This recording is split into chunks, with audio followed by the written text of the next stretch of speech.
ስለ ታቦት እስቲ ትንሽ ንገረኝ። እኔ ከሩቅ ነው ማቀውና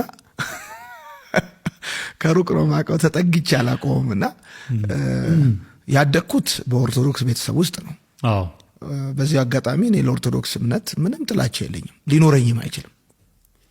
እንዳልከው ነው እንግዲህ ከሩቅ ሆኖ ሲታይና እንደኔ ደግሞ ውስጥ ገብተ ስታየው መልኩም እይታህም ዕውቀትህም ይለያያልና ታቦት ብለው የሚያዘጋጁት ያው የሚሉት ነው ምለው እኔ ምክንያቱም ስለማላምን በአዲስ ኪዳን ታቦት ተቀርጾ ካህናት የሚሸከሙት ሁለት ሶስት ሰው በነ ሚካኤል በነ ገብርኤል ስም የተዘጋጀ ምናምን እንዲህ የለም መጽሐፍ ቅዱስ ላይ። ይሄ የሰው ስርዓት ነው። መጽሐፍ ቅዱስ ላይ የሌለን ነገር በስምም አንጠራም። እኛ በአዲስ ኪዳን ታቦት ብዬ ለመጥራት አልደፍርም። ምክንያቱም የሰየሙት እነሱ ስለሆነ ታቦት ብለው የሚጠሩት በሚለው ነው ምገልጸው።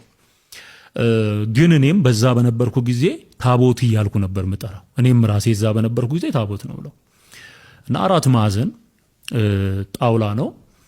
እዛ ጣውላ ላይ ምናልባት ከግራር ወይም ከቀረሮ እንጨት ነው የሚዘጋጀው እና እሱ ላይ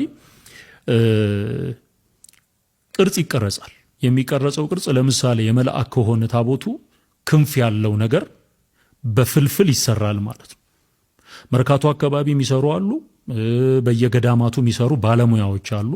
አብዛኞቹ ከቅስና ከድቁና ማዕረግ የተሻሩና ውስጡን የሚያውቁ ሚስጥር አያወጡም ብለው የሚጠበቁ ሰዎች ናቸው እንዲሰሩ የሚፈቀድላቸው።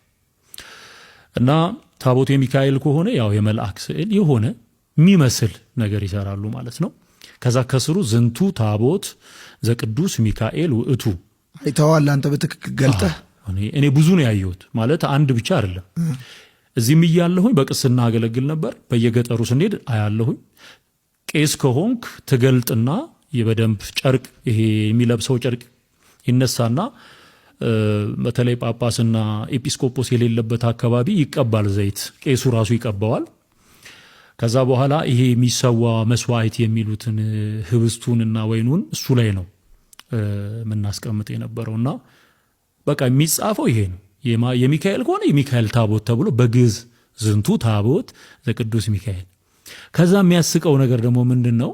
ከሱ ስር ይህንን ጽላት ያስቀረጹት ወለተ ማርያም ናቸው።